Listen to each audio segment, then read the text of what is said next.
আজকেও তাসকিন ভাইকে বলতেছিলাম, ভাই কি আর হবে, আমরা হারবই তো, এর বেশি তো আর কোনো কিছু নাই। আমি ম্যাচ খেলতে চাচ্ছিলাম, কোনো কারণে ম্যাচ খেলানো হচ্ছিল না বা খেলতে পারতেছিলাম না। ফরেনারবিহীন রংপুরের মতো একটা টিমকে হারানো, এটা কিন্তু আমাদের বাংলাদেশি প্লেয়ারের অ্যাবিলিটি যে কত বেশি এটা প্রমাণ করে।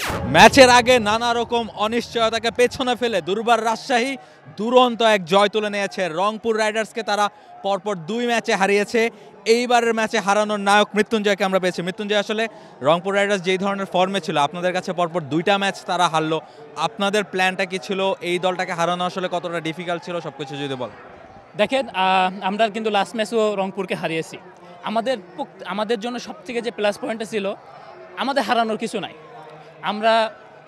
আমরা ফেয়ারলেস ক্রিকেট খেলছি। আজকেও তাসকিন ভাইকে বলতেছিলাম, ভাই কি আর হবে, আমরা হারবই তো, এর বেশি তো আর কোনো কিছু নাই। কিন্তু তাদের যদি হারাতে পারি আমরা, এটা আমাদের জন্য অনেক বড় অ্যাচিভমেন্ট। আমরা আমাদের 100% দিয়ে দিছি। আমাদের উইকেটটা আমাদের ফেভারে ছিল। আমরা যেমন স্ট্রাগল করছি ব্যাটিং করতে, তারাও কিন্তু স্ট্রাগল করছে এবং দিন শেষে আমরা ম্যাচটা জয়লাভ করলাম। এক্স্যাক্টলি। এবং ম্যাচের আগে আসলে নানা রকম অনিশ্চয়তা ছিল। আপনারা সবাই লোকাল প্লেয়াররা খেলেছেন, এটা কি আরও বেশি ইন্সপায়ার করেছে কিনা যে একটু কিছু প্রমাণ করে দেখানোর? দেখেন ভাই, আমার জন্য প্রমাণ করার বিষয়টা আরও বেশি ছিল। আমি ম্যাচ খেলতে চাচ্ছিলাম, কোনো কারণে ম্যাচ খেলানো হচ্ছিল না বা খেলতে পারতেছিলাম না। তো আমি চাচ্ছিলাম যে আমি ম্যাচ খেলি এবং আমার সেরাটা দিই।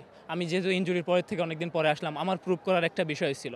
তো ব্যক্তিগত পারফরমেন্সের দিক থেকে আমি চাচ্ছিলাম আমি সেরাটা দিব এবং আমার সেরাটা আজকে এত বড় কিছু হয়ে আসবে এটা আমি কল্পনা করিনি এবং এটা আমার টিমের জন্য খুব ভালো হয়েছে। এবং দিন শেষে যেটা বললেন যে ফরেনারবিহীন রংপুরের মতো একটা টিমকে হারানো, এটা কিন্তু আমাদের বাংলাদেশি প্লেয়ারের অ্যাবিলিটি যে কত বেশি এটা প্রমাণ করে।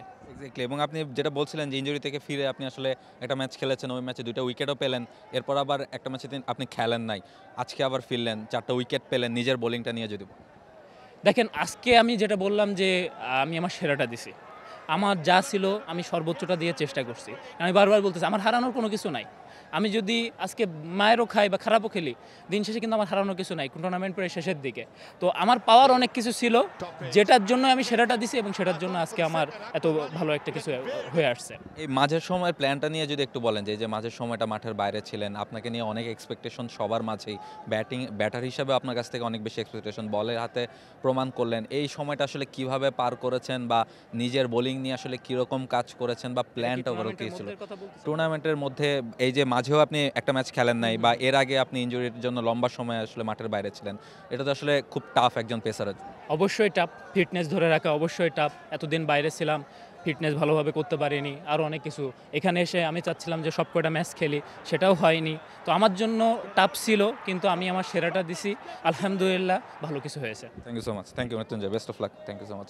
মৃত্যুঞ্জয় ছিলেন আমাদের সাথে এবং তিনি জানাচ্ছিলেন যে দলটার অবস্থা, দলটা আসলে যেই বাস্তবতায় মাঠে নেমেছে, তাদের 11 জন প্লেয়ারই আসলে লোকাল প্লেয়ার ছিল আজকে, এবং সেই জায়গাটা থেকে কোনো বিদেশি প্লেয়ার ছাড়া তিনি যেটা বলছিলেন যে রংপুরের মতো একটা দলকে যখন এই লোকাল প্লেয়াররা হারিয়ে দেয়, তার মানে আসলে এটা লোকাল প্লেয়ারদের সক্ষমতাকেই তুলে ধরে। বাংলাদেশের লোকাল প্লেয়াররা আসলে কতখানি স্ট্রং, কতখানি বেটার ক্রিকেট খেলতে পারেন, সেটাই হয়তোবা ফুটিয়ে তোলে এই দুর্বার রাজশাহীর আজকের এই পারফরমেন্স। এবং বল হাতে মৃত্যুঞ্জয় যেভাবে পারফর্ম করেছেন, 4টা উইকেট নিয়েছেন, ইনজুরি থেকে দীর্ঘ সময় পরে তিনি ফিরেছিলেন এই বিপিএলে। প্রথম ম্যাচটাতে 2টা উইকেট পেয়েছেন, পরের ম্যাচটা ভালো জানি, আজকের ম্যাচে আবার তিনি ফিরেছেন। ম্যাচ খেলতে না পারার যে একটা আক্ষেপ তার মধ্যে ছিল, সেই আক্ষেপ তিনি মিটিয়েছেন আসলে উইকেট তুলে নিয়েই। দুর্বার রাজশাহী আসলে দুরন্ত এক ক্রিকেটের গল্প উপহার দিল আজকের বিপিএলে। দারুণ এক ম্যাচ, নিশ্চয়ই আপনারা উপভোগ করেছেন। এমন সব ম্যাচ দেখতে এবং উপভোগ করতে আপনাকে চোখ রাখতে হবে টি স্পোর্টসের পর্দায়। বাংলাদেশ প্রিমিয়ার লিগ 2025, 7টি দলের জমজমাট লড়াইয়ে মাতবে পুরো দেশ।